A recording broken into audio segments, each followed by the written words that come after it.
A song from the past. A faded photograph, bathed in the soft glow of Ellie's cluttered living room, hung limply from the edge of an overflowing corkboard. On its back were two words: September, top left, and summer of 1983, scribbled in the bottom right corner. The front showed a blurred image of two young women, one laughing, the other blowing smoke into the air. Ellie's memories of that night were hazy, scattered by years of dissociative episodes. Still, this particular memory, despite the fog, clung to her consciousness, a fragile thread tethering her to her past. That night had been the last time Ellie felt truly free. She had lived life since then, formed other relationships and made new memories, but they never felt as real as those fleeting hours with the girl whose name she never learned. 40 years had passed since that night, and although Ellie had long given up trying to piece together her fragmented mind, one thing remained: the blurry face of the girl from that summer night. They had agreed to leave without exchanging names, addresses, or numbers, to let the mystery be.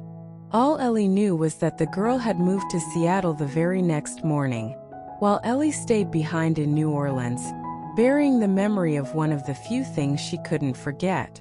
Sighing, Ellie stood up from the mess of photos she had been sorting, tossing aside pictures from a recent camping trip.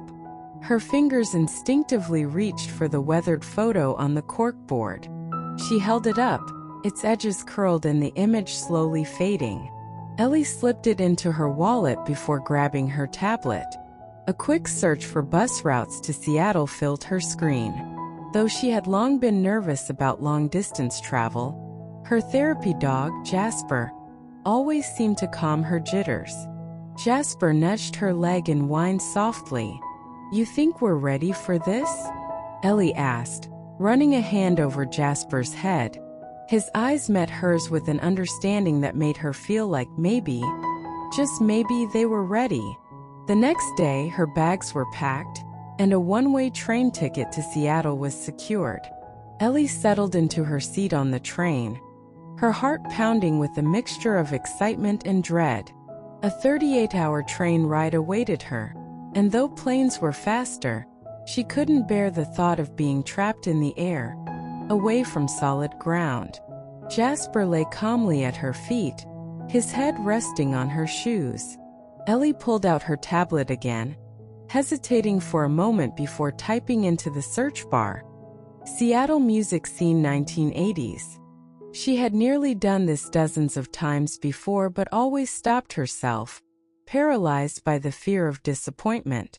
What if she found her and was rejected? Or worse, what if she found nothing at all?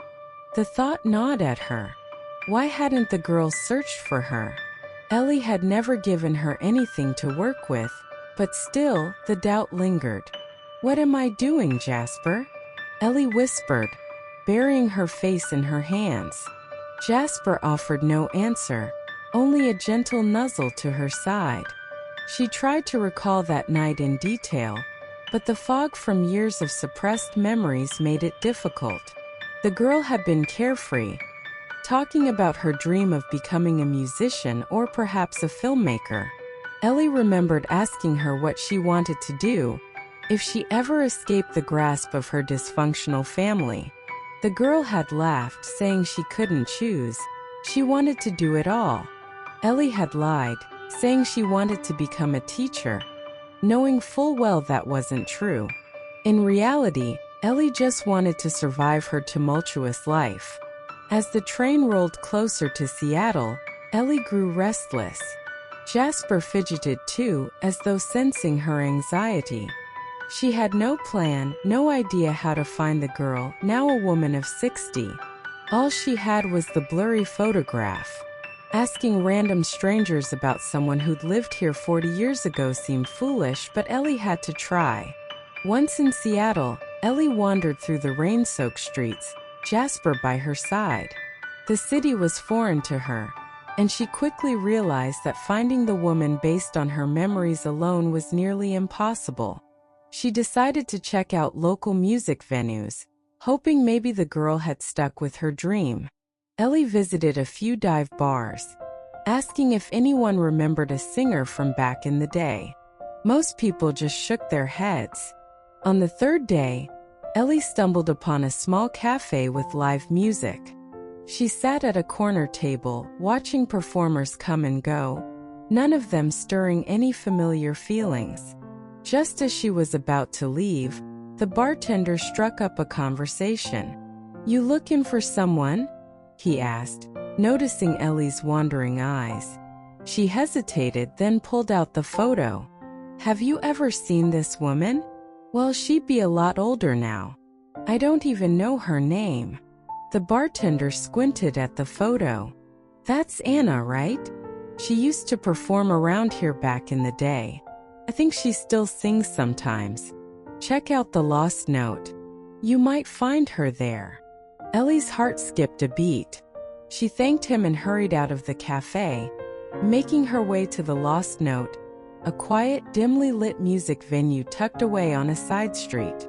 The air was thick with the sound of soft guitar strumming as Ellie entered, her nerves tightening with every step. She approached the stage, where a middle-aged woman was adjusting a microphone. Her hair, though now streaked with gray, was unmistakable. "Anna!" Ellie called out softly. The woman turned, her eyes widening. They stared at each other in silence, as if time had frozen. "Ellie? Is that really you?" Anna asked, her voice trembling. Ellie nodded, tears filling her eyes. "I came looking for you. I never stopped thinking about that night." Anna smiled, stepping forward to embrace her. "I remember everything." And for the first time in decades, Ellie felt like she was home.